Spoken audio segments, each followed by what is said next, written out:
No sé quién está como administrador o administradora. Acá, ahí le paso de hospedador, o si no, como yo me quedo en la clase, si quiere pongo play para la grabación y con eso ya está. Como Bueno, usted bueno, prefiera. entonces sí, cualquier cosa, si se va sumando alguien más, Sí, para sí, no... yo me encargo de ir admitiéndolos, no se preocupe. Bueno, genial. Bueno, hoy lo que vamos a empezar a ver son los homicidios calificados. Todos aquellos que están previstos en el artículo 80 como una modalidad agravatoria de la figura básica del homicidio simple del artículo 73. Ustedes van a ver a lo largo de los 12 incisos que contiene el artículo 80 una serie de circunstancias que, a mérito del legislador argentino, hacen merecedor al autor de esa conducta de una pena superior. Trataremos de ir analizándolo uno a uno de una manera sintética. Yo les voy a dar una base simplemente para la comprensión de esta figura, más allá de las discusiones que vamos a tener seguramente en cuanto al nivel de interpretación que se le pueda dar a cada uno de estos contenidos, y vamos a tratar de ir, en la medida de lo posible, relacionando uno con otro. Pero la idea es verlo uno a uno, ¿eh? O sea que vamos a comenzar por el inciso primero. Recuerden, en líneas generales, en el caso del homicidio simple, nuestro Código Penal sanciona la muerte de otra persona con una pena de 8 a 25 años por el solo hecho de matar a alguien. En el artículo 80, como les decía, comienza una serie de circunstancias, se la leo textualmente, vamos a analizar la del inciso primero y dice lo siguiente. Artículo 80. Se impondrá reclusión perpetua o prisión perpetua, pudiendo aplicarse lo dispuesto en el artículo 52, al que matare, inciso primero, a su ascendente, descendiente, cónyuge, excónyuge o a la persona con quien mantiene o ha mantenido una relación de pareja, mediare o no convivencia. En primer lugar, lo que tenemos que destacar es que la pena es perpetua, ¿no? Prisión perpetua, lo de reclusión ustedes lo conocen por parte general, que se ha aplicado a otro tipo de situaciones, que ha quedado prácticamente en desuso. Y en segundo lugar, que el artículo 52, que hacía referencia a la multirreincidencia, fue declarada inconstitucional esa disposición por la Corte Suprema, con lo cual la única penalidad que tenemos aquí es la de prisión perpetua para cuando se dé este supuesto. En este supuesto se aplica esta penalidad cuando se mata a un ascendiente, descendiente, al cónyuge, al excónyuge o a la persona con la que se tiene o ha tenido una relación de pareja. Haya habido o no convivencia, dice expresamente el Código Penal. Desde antiguo se conoció a esta disposición como parricidio. La disposición original de nuestro Código Penal era diferente. Hacía referencia al que matare a su ascendiente, descendiente o cónyuge sabiendo que lo son. Es decir, remarcaba ahí un elemento subjetivo del tipo, de carácter cognoscitivo, que exigía que se supiera positivamente que se estaba matando a alguna de las personas mencionadas en esta disposición. En la actualidad, a partir del año 2012, se ha modificado y se ha ampliado esta disposición, solucionando en algunos aspectos los problemas que se presentaban a nivel vincular en relación de pareja, y se ha ampliado, por otro lado, complicando, en cierto modo, la interpretación en la última parte de esta disposición. Vamos a ir analizándolo en cada uno de los supuestos. Decíamos que esta figura se conoce antiguamente con el nombre de parricidio. Casi siempre existió en todas las legislaciones. Desde tiempos inmemoriales en la legislación mundial se castigó con mayor severidad la muerte de los padres perpetrada por un hijo, ¿no? Fundamentalmente en Grecia, en Roma. La ley de las 12 tablas hacía referencia a esto.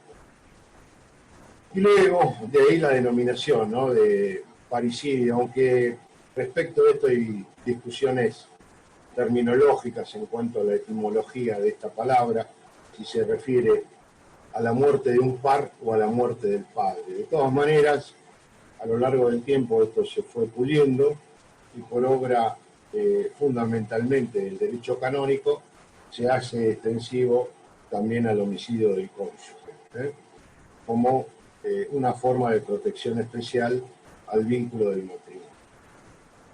Esta forma de parricidio, como les decía, más allá de los antecedentes históricos que se encuentran en todas las legislaciones, limitada en algún momento por el derecho romano y a partir de Constantino al homicidio de los ascendientes y los descendientes en línea recta, en nuestro sistema punitivo tiene una razón de ser en el vínculo sanguíneo, ¿no es cierto?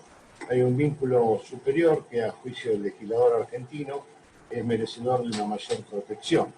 De todos modos, también esto es muy cuestionable desde un punto de vista legislativo sistemático, porque comprende a los ascendientes y descendientes, principalmente, y para eso tenemos que recurrir a las disposiciones de nuestro Código Civil.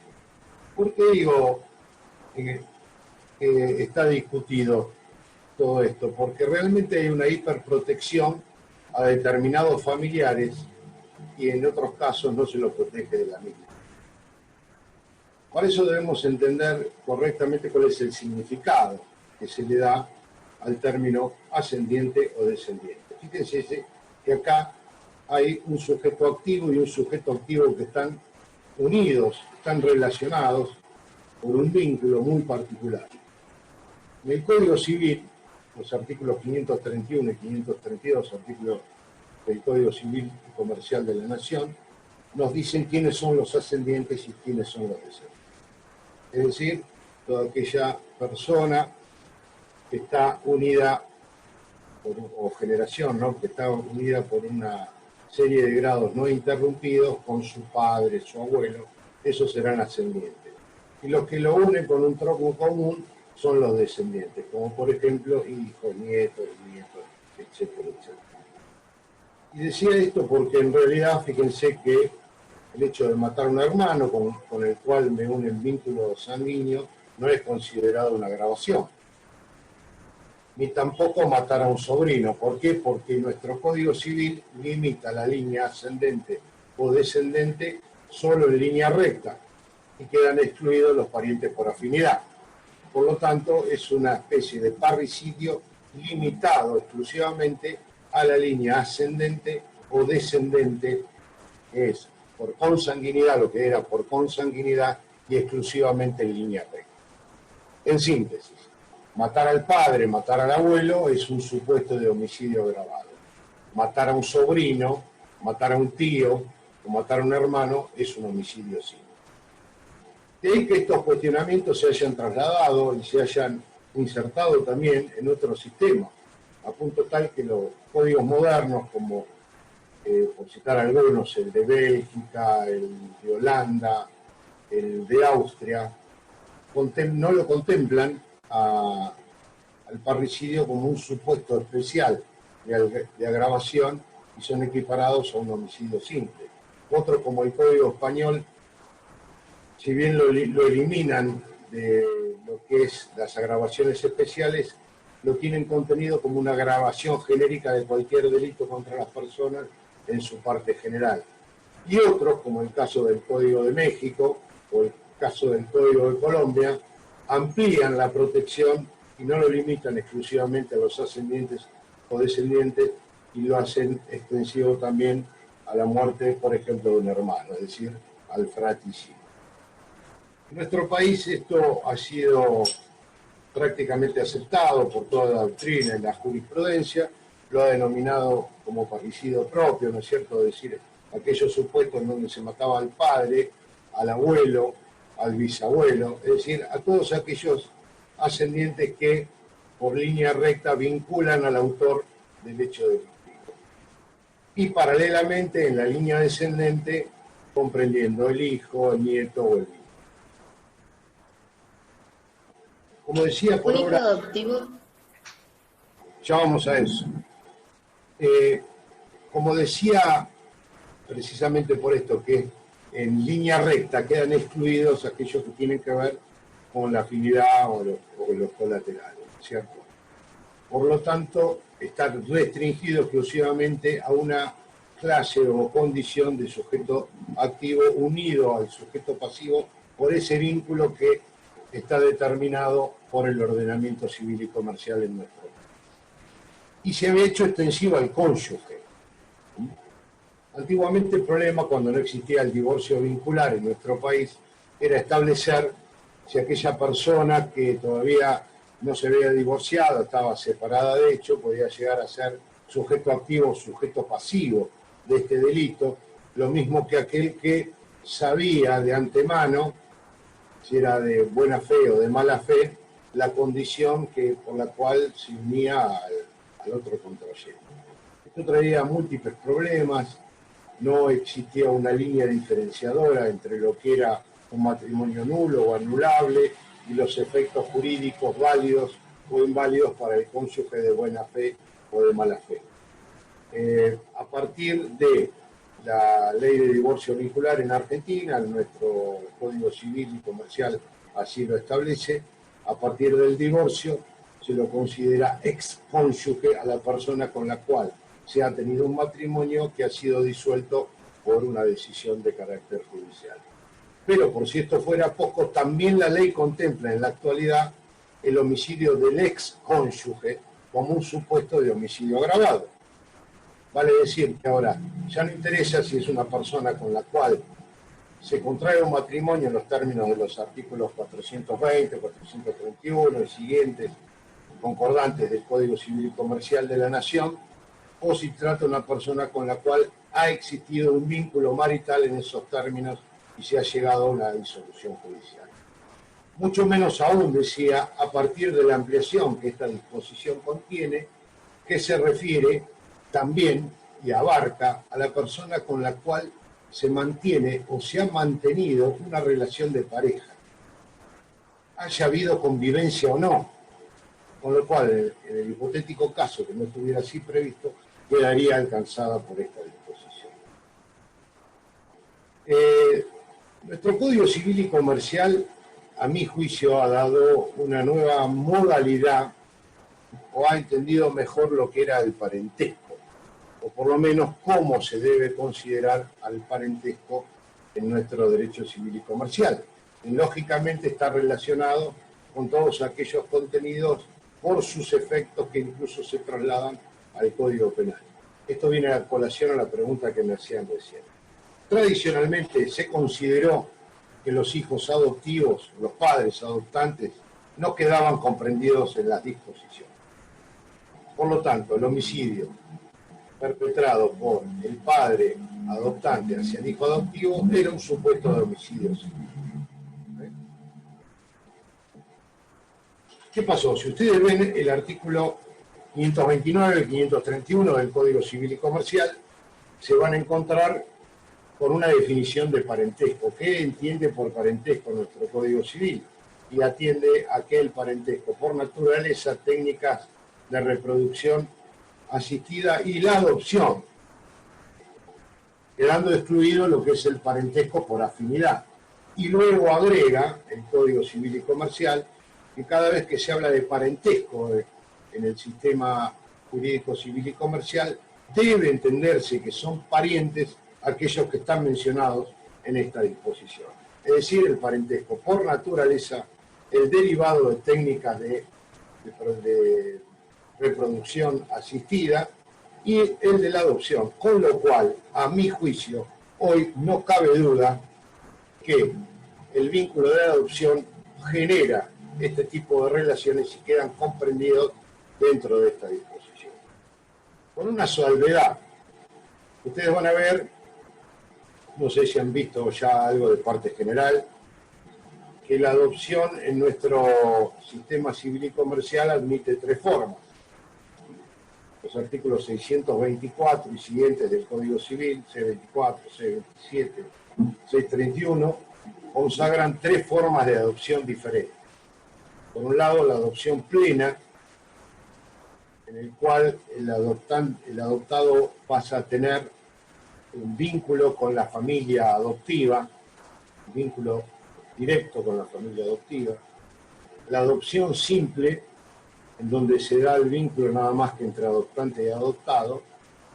Y la adopción integral o por integración, en donde se mantiene la filiación biológica del adoptante, no se genera un vínculo de esa naturaleza. Con lo cual, vuelvo a repetir, a mi juicio personal, creo que en los casos de adopción simple y de adopción plena, el homicidio perpetrado por uno de los dos extremos de esta relación es configurativo de un supuesto de homicidio agravado.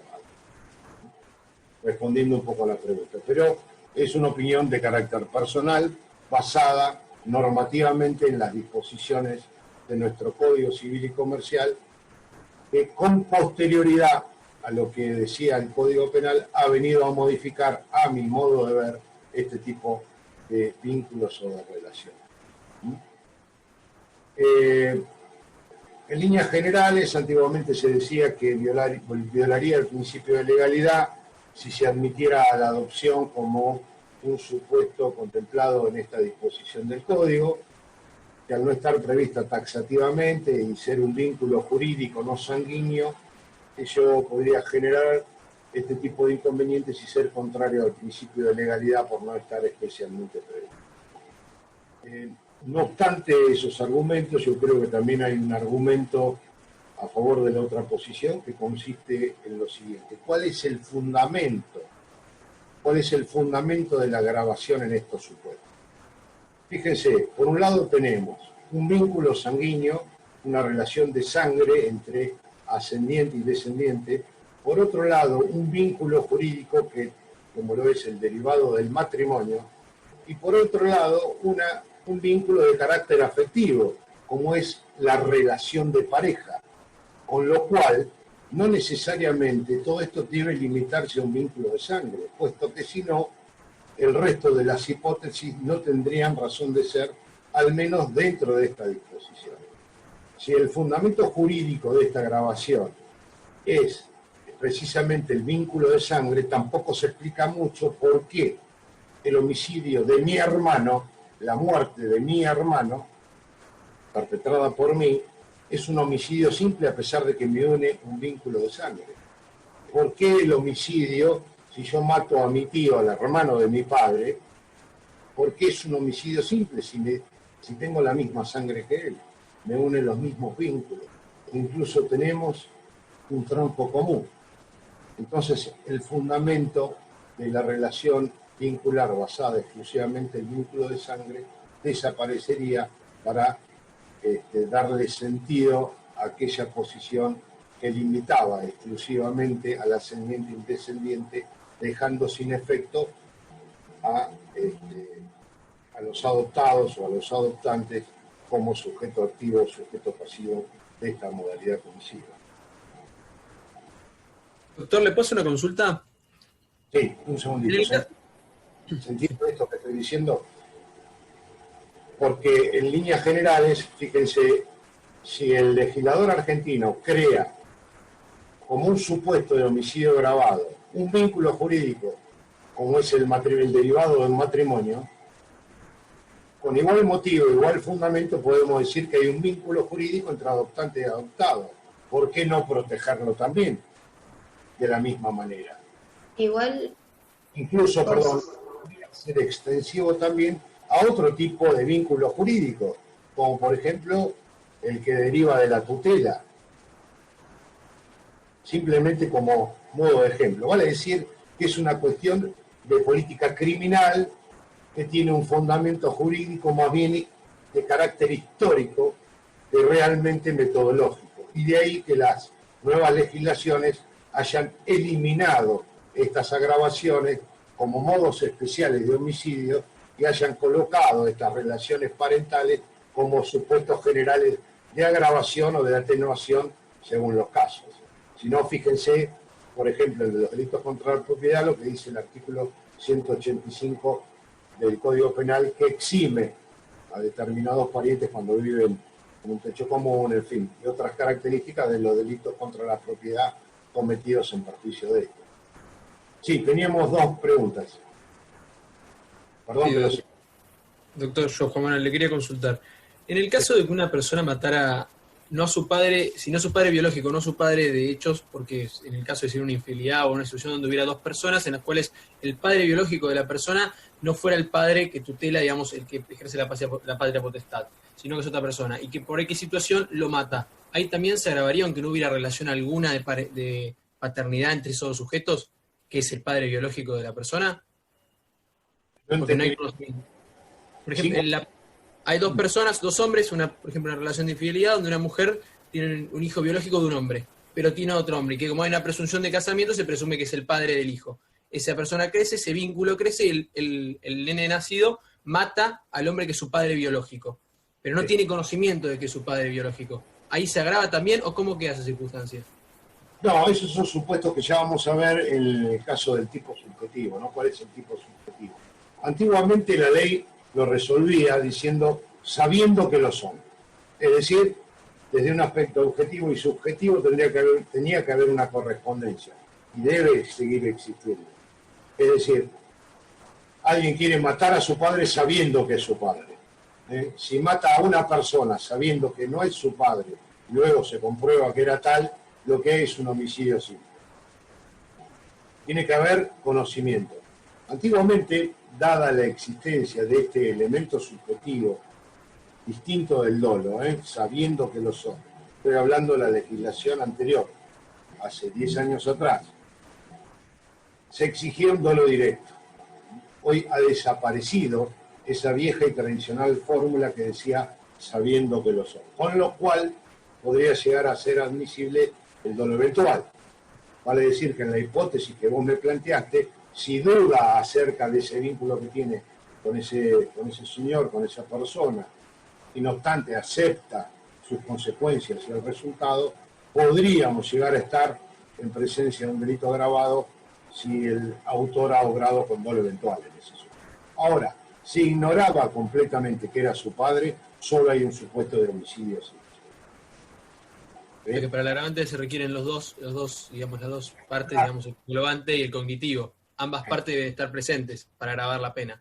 La correspondencia objetiva y subjetiva. Y, Matar profe, y saber que ese alguien es una persona, es un ascendiente o un descendiente.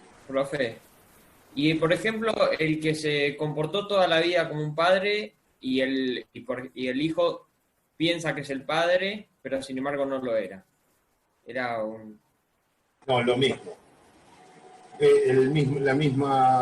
La inversa que el caso anterior, ¿no? Pero no hay relación ni jurídica, ni sanguínea, ni nada. En todo caso, afectiva. Él cree que está matando al padre, pero en realidad mata a una tercera persona. Tampoco se dan los requisitos de correspondencia objetiva y subjetiva que debe existir en este caso para la agravación punitiva, con lo cual estaríamos en presencia solo de un homicidio simple. Y una consulta, ¿cómo se resuelve? ¿Se evalúa el caso concreto? Porque en abstracto no hay nada. Sí, por supuesto, siempre estamos en presencia de circunstancias particulares que el juez debe apreciar en cada caso concreto. Hasta ahí no hay mayor inconveniente, porque estamos hablando de alguien que tiene que ser un ascendiente o un descendiente, biológicamente hablando, o en el caso de lo que yo opino, en el supuesto de la adopción plena o la adopción simple. Vale decir que más que en abstracto, en concreto se trata de eso. Luego las circunstancias particulares, en los ejemplos que ponían tus compañeros, podrán llevarnos para un lado o para el otro según las circunstancias. Pero lo que marca la ley es que para que el hecho sea considerado más grave, se debe estar matando a un ascendiente o a un descendiente y debe existir una correspondencia subjetiva y objetiva entre lo que se pretende hacer y lo que finalmente se hace. Es decir, quiero matar a mi padre y lo mato. Quiero matar a mi hijo y lo mato.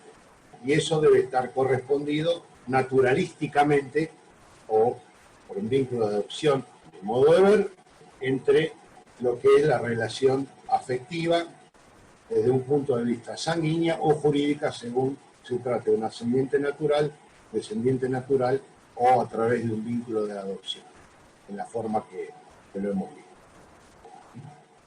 Eso no presenta mayores problemas. Yo pensé que me iban a preguntar otra cosa, porque acá estamos hablando que la ley lo extiende, en primer lugar, al cónyuge, ¿cierto? Acá no tenemos una relación sanguínea, no hay un vínculo de sangre con el cónyuge, sino que se decía que se violan, un mayor respeto que se deben tener a raíz de este vínculo es de carácter jurídico. No sé. Claro, hay un vínculo jurídico, no de sangre, sino jurídico. Por eso también hay que... Está consagrado por la ley civil.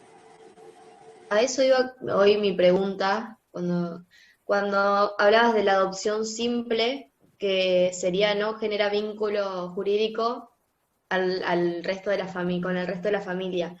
En ese caso sigue presentando problemas cuando, por ejemplo, un hijo adoptivo mata a su abuelo adoptivo. Ahí no genera un vínculo jurídico. A mi modo de ver, sí, depende.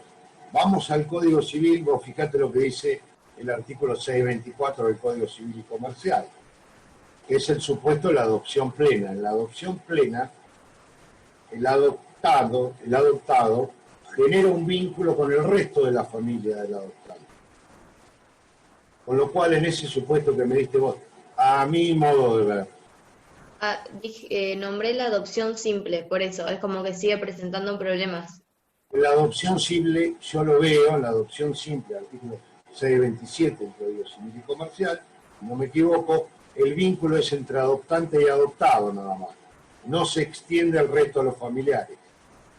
En el supuesto que vos me diste de matar a lo que sería, entre comillas, al padre de su padre, sería un homicidio simple. ¿Sí? ¿Se entiende? Claro, Profesor. presenta varios problemas, desde mi punto de ver, el tema de la adopción. Para mí no es un problema. Hay otros tratadistas que directamente no lo admiten y dicen en todos los casos es un supuesto de homicidio simple, porque ahí no hay ningún vínculo de sangre. Y lo limitan al vínculo sanguíneo. Dicen ascendiente y descendiente son exclusivamente los que preceden en línea recta al que es el generador del vínculo.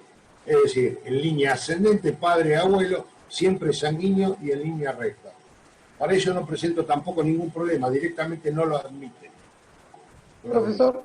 Doctor, Termino. En mi visión, solo admito con estas condiciones, de acuerdo a lo que dice el código.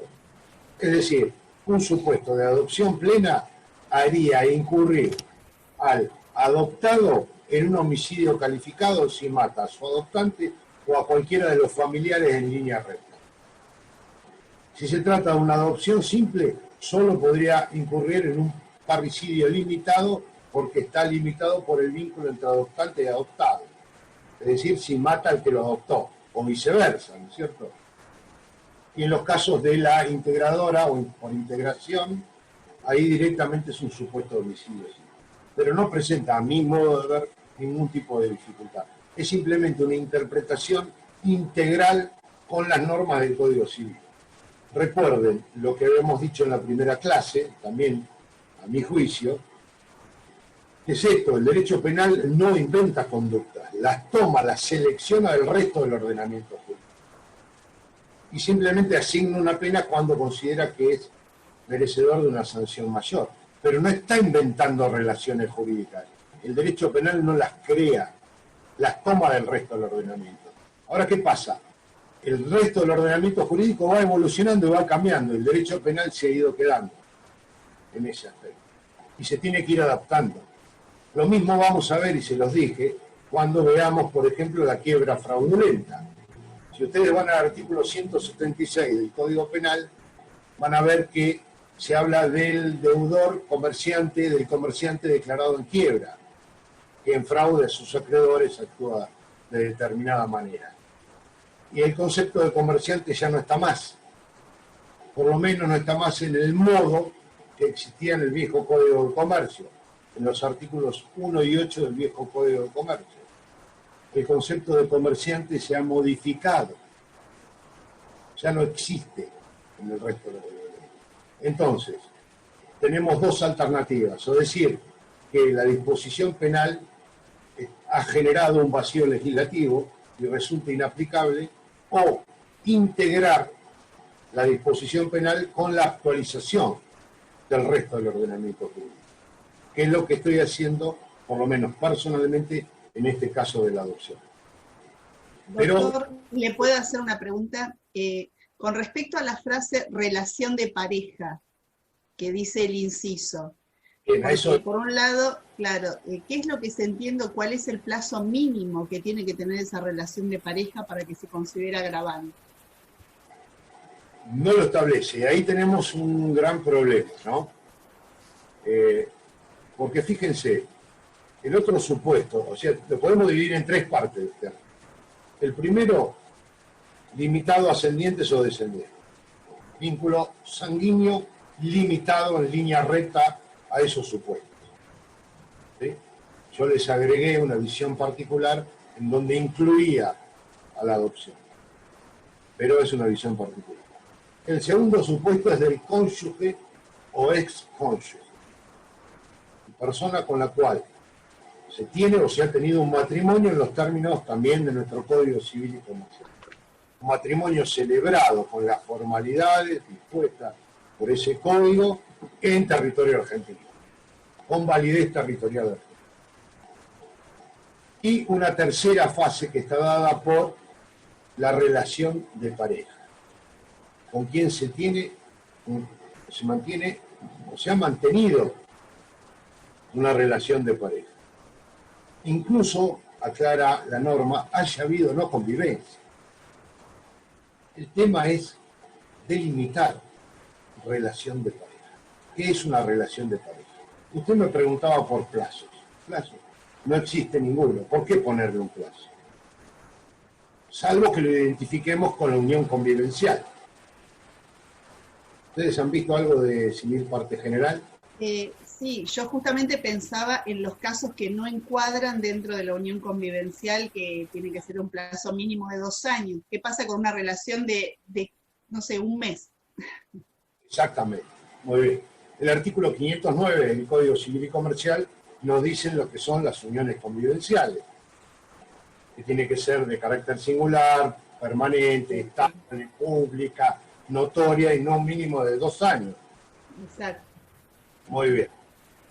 Acá la norma no dice nada, entonces lo deja librado la interpretación del justiciado. Es decir, cada juzgador tendrá que analizar si hay una relación de pareja o no, o si ha habido una relación de pareja. Y como usted muy bien preguntaba, ¿qué comprendemos dentro de este asunto? El concubinato, ¿a eso se quiso referir la ley? Sin ninguna, que el concubinato, tal como lo entendemos nosotros, en líneas generales, queda incluido dentro de este supuesto. Alguien que vive en común, a eso se refiere el concubinato. No lo digo en forma peyorativa, sino modo de vivir conjuntamente. Mucho más cuando la ley civil también permite el matrimonio igualitario. O sea, no necesariamente tiene que ser una persona del sexo femenino y otra del sexo masculino, pueden ser del mismo sexo, con lo cual también quedarían comprendidos. Pero quedaría doblemente calificado si es por una cuestión de género, porque también está tipificado. Nos adelantemos. Primero vamos a desentrañar qué se entiende esto, por qué se entiende esto. Incluso podría quedar triplemente calificado, porque en el inciso cuarto también aparece el odio al género o a la identidad de género. Sí, por eso me refería. Y también aparece en el inciso 11, cuando un varón da muerte a una mujer por una cuestión, mediando una situación, un contexto de violencia de género.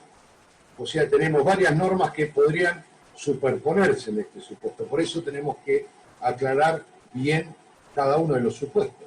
¿Qué se entiende primero? Vamos por lo primero. Relación de pareja.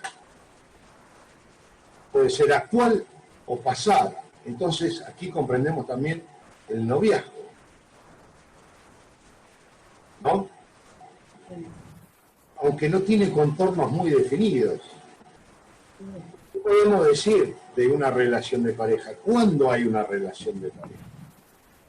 Cuando porque ni siquiera exige una relación sexual. Puede haber una relación de pareja sin contenido sexual, incluso.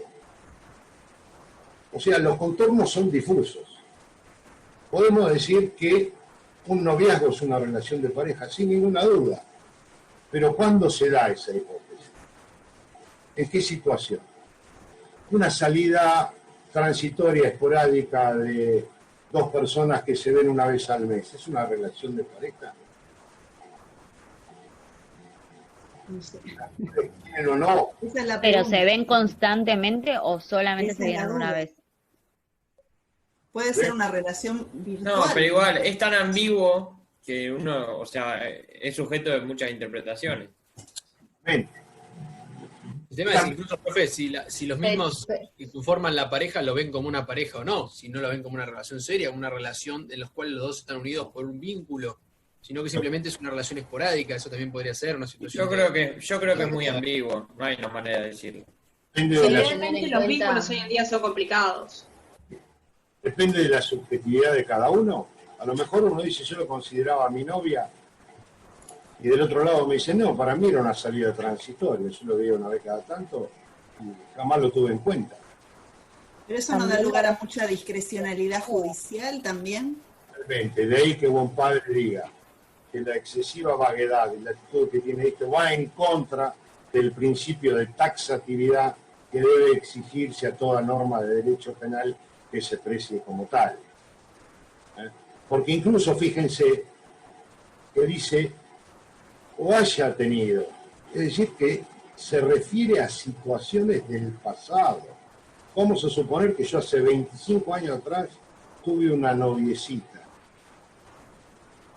hace 25 años atrás, con la cual estuve de novio, vamos a suponer que se daba la situación de noviazgo, 25 años después me la encuentro y por X motivo la mato.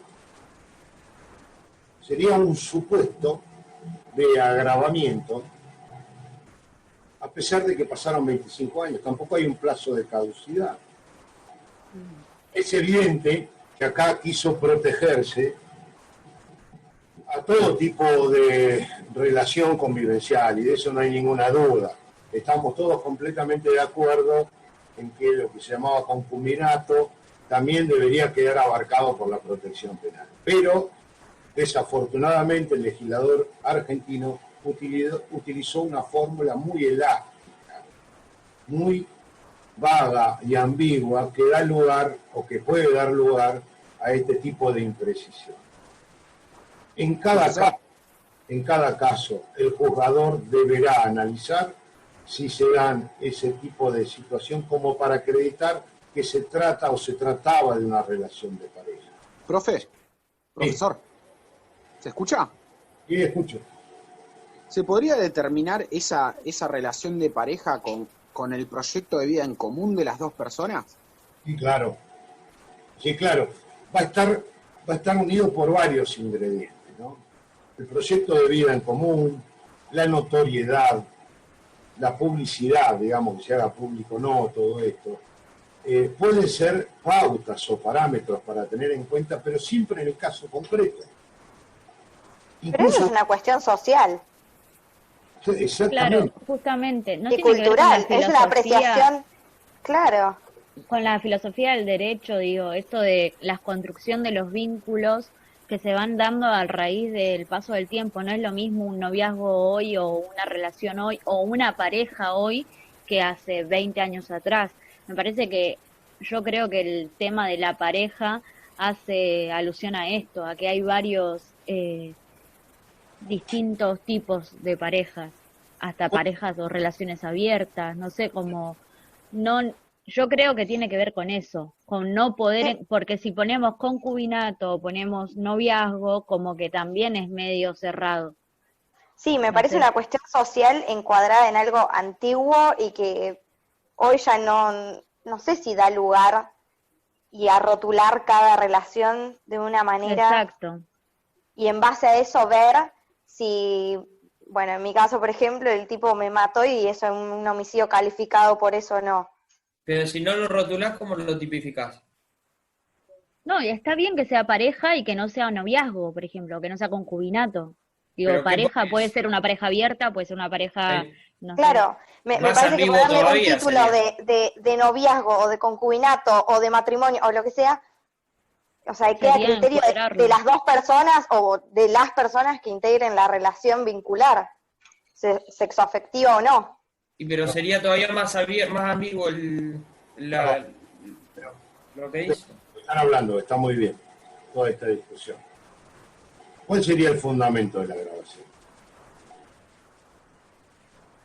El vínculo. Yo creo que el fundamento tiene Perfecto. que ver con estas relaciones jurídicas o el vínculo que protege esta relación jurídica, digamos. Yo tuve 20 años y la maté después. Yo en mi opinión, Pero el conocimiento, O hace Ok. 10, pero estuviste. ¿Pero qué tipo de claro, vínculo? hay un... sí, pero ¿cuál es tu relación con una relación que ya no existe? ¿Qué te une a esa persona? Vos la ves Un por la vínculo calle. afectivo. Ni un vínculo. Un vínculo Vos cuando decís, afectivo, no claro. estuve con esa persona, jamás Yo te la vi a esa doy un persona, ejemplo. no. Estás a los 20 años con una chica, después a los 40 años ni la reconoces, no tenés un conocimiento de quién es, y la matás por X situación, ¿cómo Pero ahí ya sabías? está Igual yendo a como otra un asesino, cosa. o sea, Ahí está yendo al conocimiento y es necesario saberlo para que se califique. claro. Claro, porque le estoy diciendo, es muy ambiguo el tema de que sea una relación que Pero haya ¿por qué tenido mataste otros a tu Pero- pareja de hace 20 años? No, perdón. Igual, motivo X, no se puede saber, depende de las circunstancias. no, igual conocer o no el hecho Bueno, es para todos. Un segundito. No. ¿Por qué agravado? ¿Por qué si mato a una novia que tuve hace 30 años es más grave que matar a mi hermano con el cual convivo? Claro. Tengo un vínculo de sangre. Es incoherente. No, me parece que es la protección de un vínculo afectivo por la ley. Pero con tu hermano no lo Se tenés. está queriendo hablar el doctor Taza, déjenlo, porque creo que está hablando. A mi amigo de la infancia. ¿Qué clase de homicidio es? Doy la vida por él, ¿eh? Simple. Simple. Entonces agravado Homicidio simple. por el vínculo emotivo. ¿Por qué estamos agravando acá? ¿Por un vínculo emotivo? ¿Por lo que fue? Esta es la discusión. Es difícil, yo entiendo que es difícil, pero el derecho penal tenemos que ser muy estrictos, tiene que ser taxativa la definición. Hay que buscarle la fórmula. No es la mejor, no es la mejor. Y como en tantas otras cosas que vamos a ver, es aquí donde el Poder Judicial empieza a poner los contornos. Pero no siempre son todos contornos seguros, firmes y delimitados. Pero para mí, o sea, la discusión se da por una cuestión de que es, más allá de que no es taxativo, es que es antiguo. Y el Poder Judicial, en su mayoría, está integrado por la misma gente antigua. Entonces, Perdón, el contexto o el encuadre que le pueden llegar a dar, tampoco ayuda. Perdóname. Vamos por partes. No solo es antiguo, sino que esto es una modificación del 2012. La norma es actual. En segundo lugar, que el Poder Judicial sea antiguo tampoco es cierto. En los últimos 3 años se nombraron 252 jueces en materia federal, por ejemplo. O sea, me parece que no tiene nada que ver con la antigüedad. El homicidio es homicidio desde el inicio de los tiempos y sigue vigente hasta el día de hoy. El tema son las movidas sociales esporádicas que van hacia un lado y van hacia el otro, acompañadas no siempre de la mejor técnica legislativa. Y ahí es donde empiezan las confusiones y donde el derecho empieza a sufrir este tipo de turbulencias, por llamarlo de alguna manera. Profesor, me gustaría hacerle otra pregunta, si es posible. Sí. Sí, escucho. Usted había dicho que el fundamento del agravamiento, el fundamento jurídico en el agravamiento no tenía que ver con la relación jurídica ni la relación sanguínea. ¿Puede ser? Sí, el primer caso es sanguínea, ascendiente-descendiente. En el divorcio, perdón, el cónyuge o excónyuge, sea el matrimonio en el caso de haber divorcio, es una relación de carácter jurídico. Y en este caso es una relación, digámosle, sentimental. o de vinculación. Son tres supuestos. O sea que los tres casos puede que tengan una fundamentación diferente. Exactamente. En el primer caso, estrictamente sanguínea, limitada, ascendiente y descendiente. No hay ninguna duda que hay un vínculo de sangre, a excepción de lo que dije de la adopción, ¿sí? Y el mismo modo de dar. El segundo supuesto es un carácter jurídico, es un vínculo jurídico entre dos personas que se unen en matrimonio, regulado por el Código Civil. Y en el tercer supuesto, que es el que estamos hablando, tiene más que ver con lo social, con lo emotivo, con la manera de relacionarse o de vincularse entre sí. O sea, si ustedes ven desde los inicios de esta disposición, que era sancionar con mayor severidad la muerte del padre, de la madre, del abuelo, de la abuela, con el cual me une un vínculo de sangre en línea recta, porque también hubo épocas en que esto se hizo extensivo a la línea colateral, pero bueno, en nuestro derecho en línea recta siempre fue, estaba basado estrictamente en un vínculo sanguíneo. Luego se le agrega el divorcio por la influencia del derecho canónico, perdón, lo del cónyuge y lo del divorcio con posterioridad. Lo del cónyuge por influencia del derecho canónico, pero es una institución del derecho civil. ¿Por qué no? Ustedes conocen la tutela en el caso de los menores. Si el tutelado mata al tutor, con el cual está unido a través de un vínculo jurídico, ¿por qué no comprenderlo también como un homicidio agravado? Entonces, ¿hasta dónde tenemos que proteger con mayor severidad este tipo de vínculos jurídicos? ¿Y por qué? Y a eso voy cuando digo que en muchos códigos modernos ha desaparecido esta grabación. Incluso ha desaparecido el parricidio como tal. Doctor, profesor, ¿le puedo una cosa? Que no estén protegidos tantos vínculos no quita que, o sea, no hace que esté mal que esté protegido el vínculo pareja. Yo, por el contrario de lo que decía, no me acuerdo cómo se llama, creo que es bastante actual de poner pareja porque sea ambiguo, deja la interpretación de cada momento y es más, el vínculo pareja y cónyuge, ahora que no es tan normal llegar al matrimonio como antes, creo que hace que proteja en mayor cantidad esas relaciones afectivas. en ese tercer supuesto, doctor, que más controversia genera, me pregunto, ¿se ha pronunciado la Corte Suprema de Justicia de la Nación como para tener algún precedente? No. Tenemos algunos tribunales de distinto grado, distracción del inciso primero, pero así está, y nosotros la tenemos que interpretar de la manera más restrictiva posible para no hacerlo extensivo a cualquier tipo de situación. Incluso discutimos con el doctor Moncuadro, disentimos incluso en alguna interpretación respecto de esto. Él es un poco más estricto, pero yo hago esta pregunta. Vamos a suponer, yo soy una persona casada y tengo un amante, tengo una relación prácticamente, ¿se puede considerar relación de pareja? Luego la mato. Sí. Con la amante hace 20 años, con la cual convivo en otra ciudad como la película de Suárez. Sí, es una relación de pareja. Sí. Sí, y bueno, pero doctor, en el caso de la película que usted está dando, él tiene una relación con hijos, tiene todo un vínculo estructural que le forma, aunque no esté casado. Entonces, ahí hay cierta estructura, mire que yo recién decía lo contrario, pero ahí hay cierta estructura que le demanda la situación que puede llegar a agravar la pena, porque hay circunstancias donde se puede establecer que dentro, por ejemplo, del ámbito de otra ciudad, él puede ser conocido que está con esa persona y puede no saber su estado civil y si está casado con otra persona.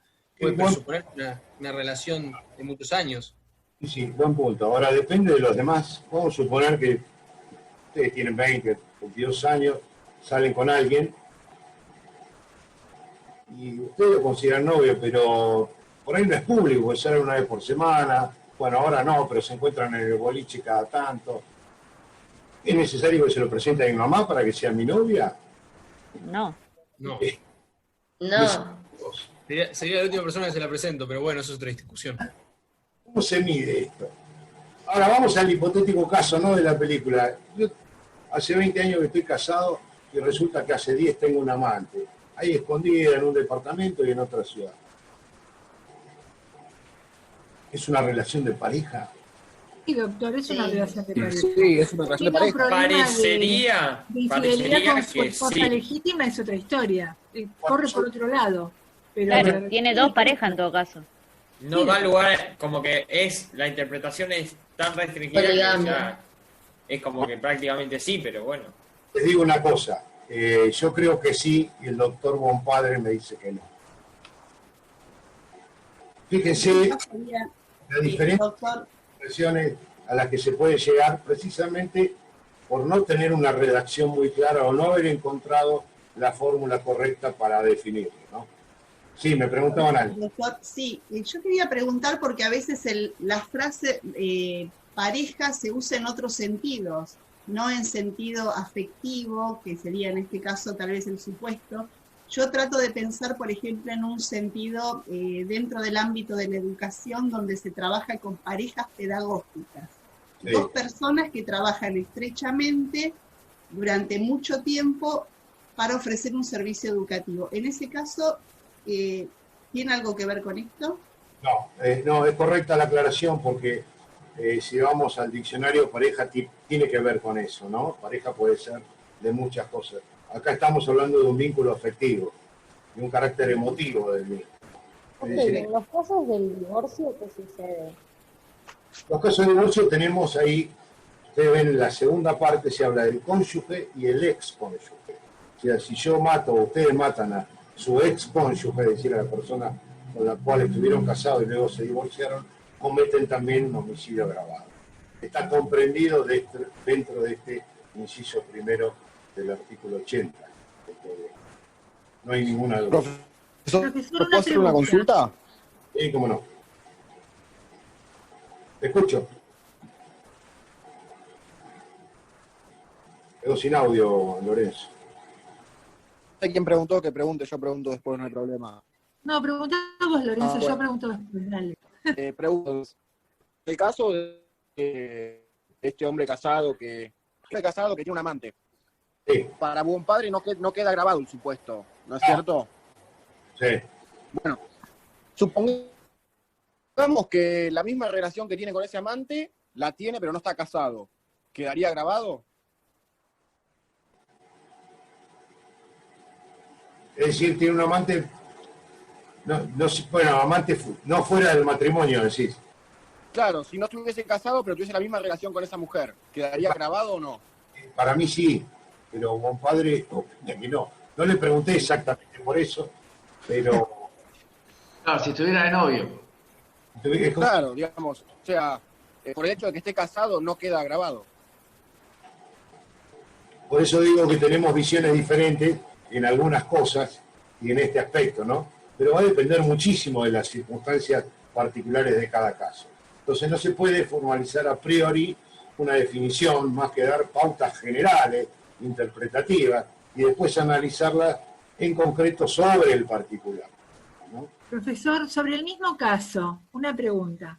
Sobre el mismo caso, ¿no será que Bonpadre tal vez argumente acerca de ese caso de no considerarlo como una relación de pareja, como un agravante, utilizando el prorreo, es decir, para evitar que la pena sea mayor?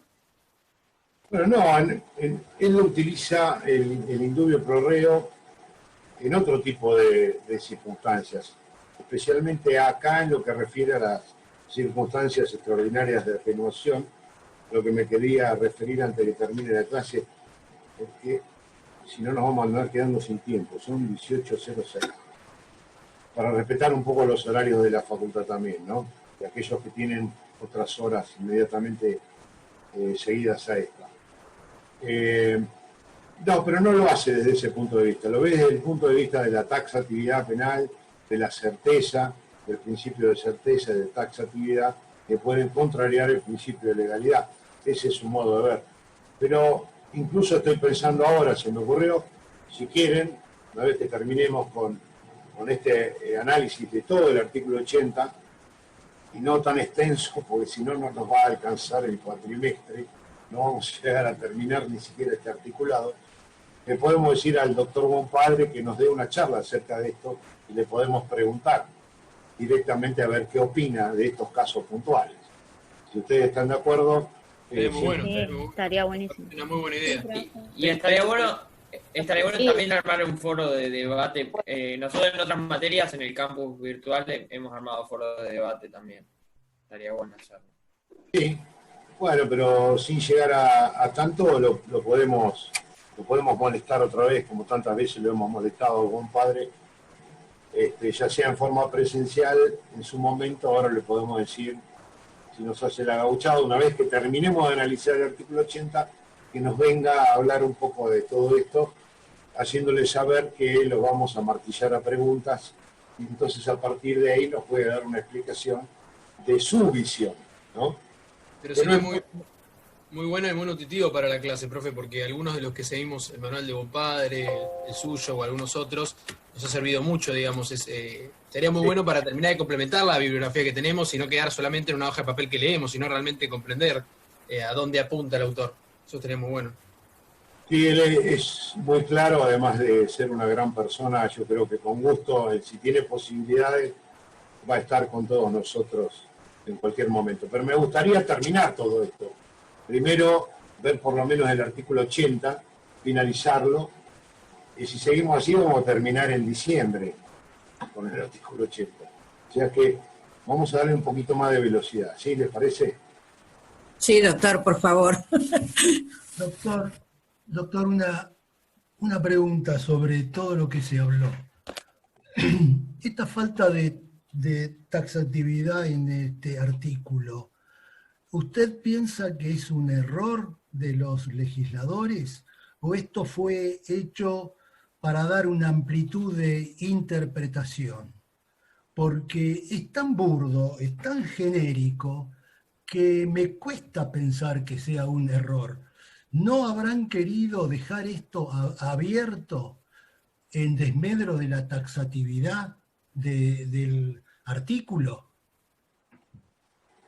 Realmente no sé cuál habrá sido la intención, pero sí sé que Muñoz Conde, comentando una disposición similar a esta, que se repitió en casi todos los lugares del mundo, dijo que es más bien de carácter simbólico, pero que en la práctica lo único que generaba era inconvenientes interpretativos. Más cercano lo ve él a un derecho penal simbólico, más que de carácter práctico, ¿no?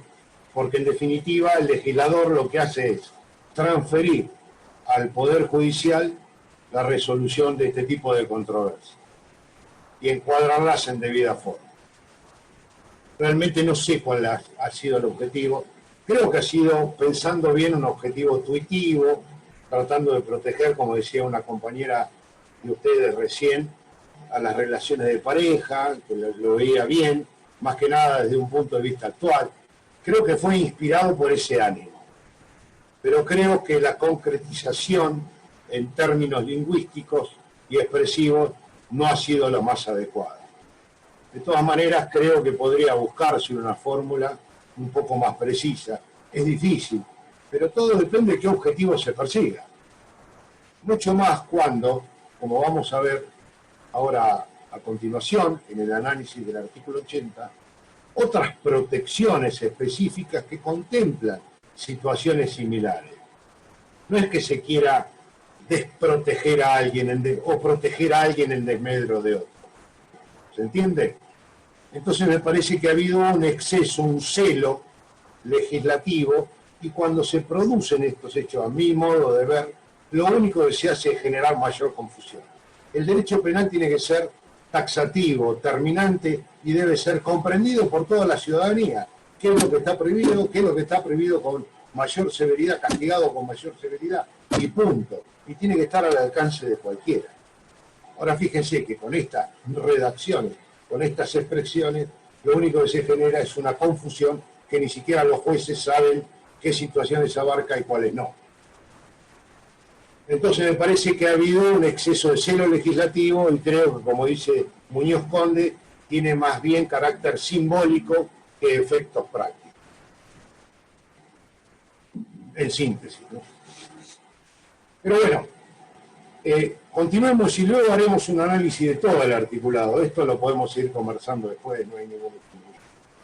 Me quería referir un poco para ir terminando con todo esto, que este artículo 80, inciso primero, tenemos del tipo subjetivo, lo que adelanté. Antiguamente solo era admisible el dolo directo porque exigía el conocimiento cierto de la persona a la cual, sobre la cual se cometía el homicidio. Y hoy en la actualidad, al haberse eliminado esa frase que decía sabiendo que lo son, permite que el dolo eventual entre en la puerta de este articulado para ser comprensivo también de esta figura, que se complementa con el último apartado del artículo 80, que también ha sufrido una modificación. Se los leo textualmente. Tal como estaba antes, decía así: cuando en el caso del inciso primero, estamos analizando, mediar en circunstancias extraordinarias de atenuación, el juez podrá aplicar prisión o reclusión de 8 a 25 años. Punto. Esta era la redacción original. Sigue estando hasta aquí. Luego viene un agregado. Pero me quiero ocupar un segundito de esto. ¿Qué es lo que quiere decir esta disposición? Que en estos supuestos de parricidio, por llamarlo de alguna manera, para hacerlo más sintético y genérico, en los casos de parricidio, cuando mediar en circunstancias extraordinarias de atenuación, el juez podrá, es facultativo para el juez, aplicar la pena del homicidio simple. ¿Se entiende? ¿Por qué? Porque concurren circunstancias extraordinarias, es decir, que salen de lo habitual, que están fuera de lo normal, en donde no se justifica el homicidio, pero sí hacen tener en cuenta los motivos por los cuales el autor del hecho mata al padre o mata al hijo, fundamentalmente basadas en las relaciones intrafamiliares. ¿A qué se refiere esto de circunstancias extraordinarias de atenuación? La jurisprudencia habló de maltratos sufridos con anterioridad, vejaciones por parte de los padres hacia los hijos, humillaciones permanentes, es decir, situaciones que salen fuera de lo normal, que fueron minando el espíritu de esas personas que los llevaron a ese homicidio, que no lo justifica de ninguna manera, pero sí que lo puede atenuar. Esto es facultativo para el juez, apreciando en cada caso esas circunstancias, que no son las ordinarias propias de cada relación interfamiliar, sino aquellas que superan cualquier pauta o parámetro que debe soportar cualquier persona. Ahora bien, decía que son anteriores, eventualmente en algunos casos concomitantes. ¿Por qué? Porque no se trata de situaciones que lo colocaron a esta persona en un estado de emoción violenta. Hay que distinguirlo de aquello que dispone el artículo 81 del Código Penal. Se va a dar un caso de emoción violenta cuando esas circunstancias particulares generaron un estado de emoción tal que llevaron al autor a cometer un homicidio. Una cosa es el estado de emoción violenta que se da en forma súbita, repentina, irreflexiva, en donde existe una disminución de los frenos inhibitorios, en donde el autor actúa prácticamente como un impulso, por un impulso, y ataca a la víctima, precisamente frente a una reacción desmesurada y no reflexiva frente a un acontecimiento externo, de las circunstancias extraordinarias de atenuación, que por lo general son graduales y se dan a lo largo del tiempo, y en general en las relaciones intrafamiliares. De ahí esta cláusula dispositiva que le permite al juez analizar el porqué, los motivos por los cuales ese sujeto procedió a la muerte de un pariente de los mencionados en el inciso primero. Entonces le da la facultad de apartarse de la penalidad perpetua para llevarla a la del homicidio simple. ¿Se entiende? Ojo, no confundir con estado de emoción violenta, que por lo general es súbito, en ese mismo instante, de carácter instantáneo y reflexivo. En este caso, por lo general, hay una gradualidad que se da y permanece en el tiempo. Pero el problema se da con el agregado de la modificación al artículo 80, que está a continuación, la segunda parte. Y dice, esto no será aplicable, es decir, la atenuación no será aplicable a quien anteriormente hubiera realizado actos de violencia contra la mujer víctima. O sea, no es posible aplicar el atenuante de circunstancia extraordinaria cuando el autor hubiera realizado actos de violencia contra la mujer víctima. En primer lugar, nos está poniendo que el sujeto pasivo es una mujer. O sea, no es para todos los supuestos del artículo 80, sino exclusivamente cuando la mujer es víctima. Fíjense cómo acá va perfilando lo que se denomina violencia de género, que después vamos a ver en el caso del odio de género del inciso cuarto, el femicidio del inciso 11 de este mismo articulado. Pero acá como que lo limita, vale decir, cuando el autor es un hombre, un varón, y mata a una mujer, no le puede ser aplicable la circunstancia extraordinaria de atenuación. O sea, jamás va a poder recibir una pena de 8 a 25 años, si existe esa relación de parentesco o relación vincular, si previamente realizó actos de violencia. ¿Qué artículo, profe? Que no escuché. Es el artículo 80 infine, segundo párrafo estoy leyendo. Artículo 80 final, infine, segundo párrafo. Te lo repito. Luego de la circunstancia extraordinaria de atenuación, dice, esto no será aplicable a quien anteriormente hubiera realizado actos de violencia contra la mujer víctima. Vale decir, y acá también sería importante escucharlo por padre, coincido con él en este caso, donde dice, en primer lugar, ¿a qué actos de violencia se refiere? ¿Tienen que haber sido judicializados? Estamos hablando de lesiones, de violencia física, de violencia psicológica. ¿Cuándo hay un acto de violencia previo? Cuando así se lo determinó judicialmente, ¿tiene que haber una sentencia firme basada en autoridad de cosa juzgada? ¿O es simplemente una circunstancia que debe ser acreditado bajo el criterio de la libre apreciación judicial en el momento del debate de este homicidio, ¿no? De este último acto de violencia que llevó a la muerte de la mujer? Por otra parte, dice, como padre está utilizando el plural, actos de violencia, Vale decir que tiene que haber sido más de uno. Con lo cual, dice él, estamos manifestando 3 actos de violencia.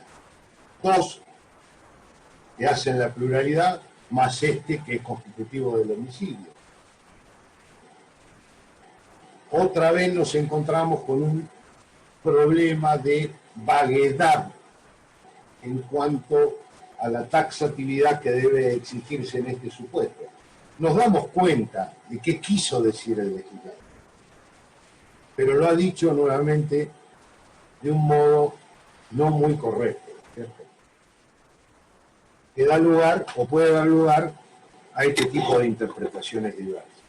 En fin, lo que quiere decir acá es que cuando ha habido violencia previa, por más que se dieran circunstancias extraordinarias de atenuación, esta posibilidad de disminución punitiva, el juez no la podrá aplicar cuando es una mujer la víctima del delito, siempre y cuando tenga la relación afectiva o de parentesco mencionada en el inciso primero de la norma.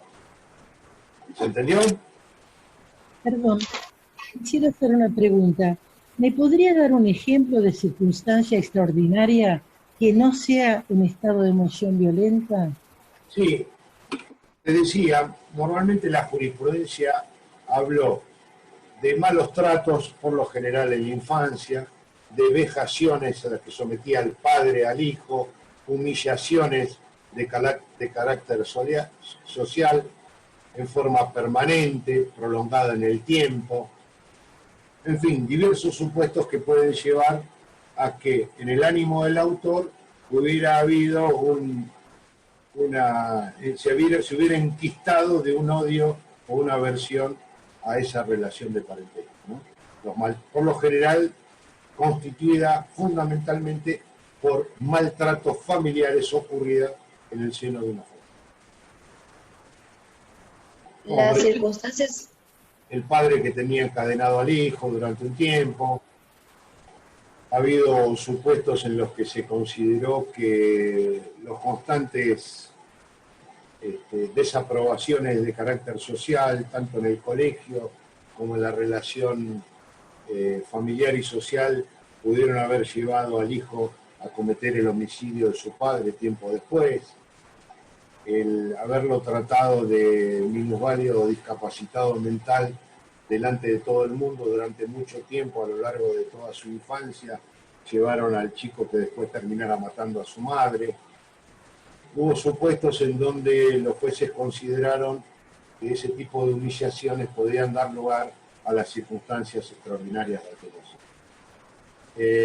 Vuelvo a repetir, es de carácter facultativo para el juez. El juez en cada caso tiene que ver cuál es la historia del autor del homicidio, cuál fue la relación con la víctima, cuáles fueron los motivos que lo impulsaron a delinquir, y si ustedes lo relacionan con los artículos 40 y 41 del Código Penal, podemos llegar a decir que esta disposición es una extensión ampliada de los atenuantes allí previstos.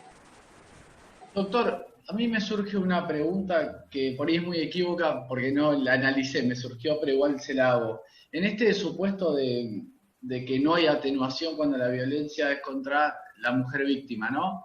La pregunta es, si está compuesta la pareja por dos mujeres. Sí. Digo, ahí sí la mujer, obviamente, al ser dos mujeres hay una mujer víctima. En ese supuesto, ¿cómo sería?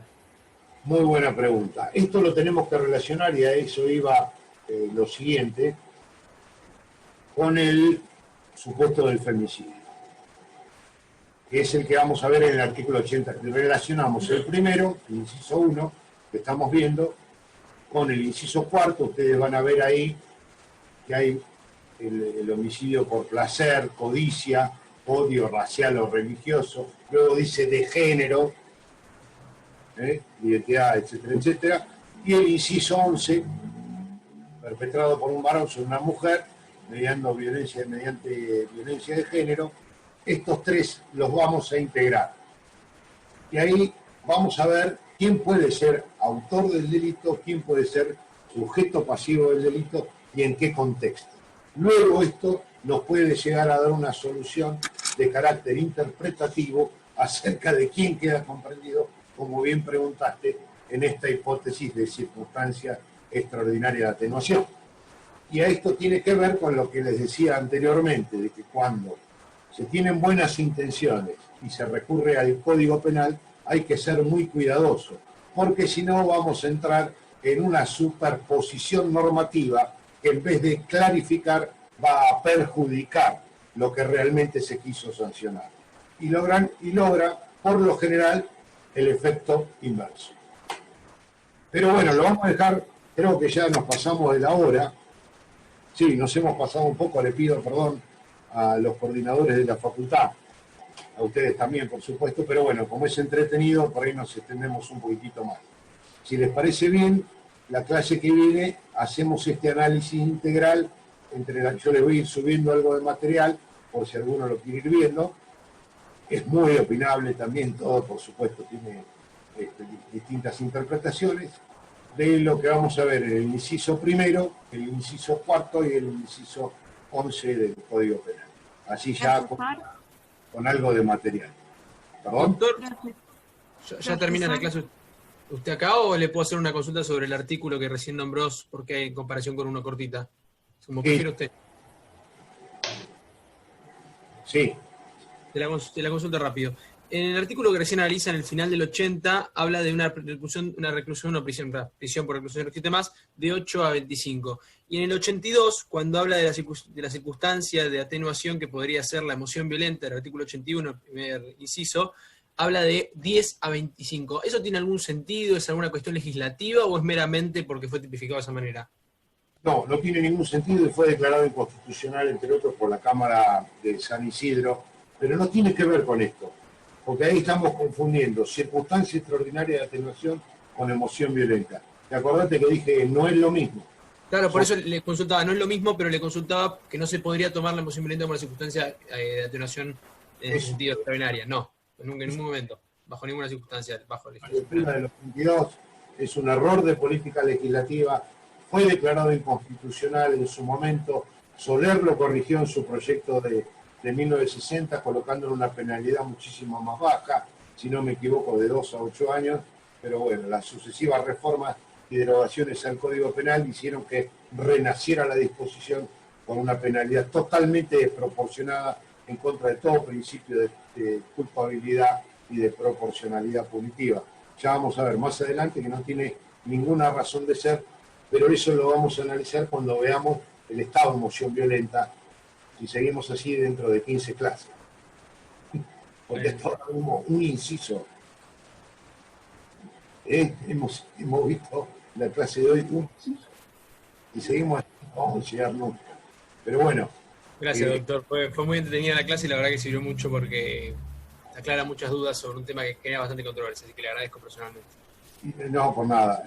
Para eso estamos. Y siguen las controversias. No le estoy poniendo acá ninguna definición a nada de esto, simplemente estoy mostrando las controversias que se van produciendo en el ámbito de la ciencia del derecho, especialmente en el derecho penal, y que bueno, que lo hace tan interesante y tan rico, ¿no?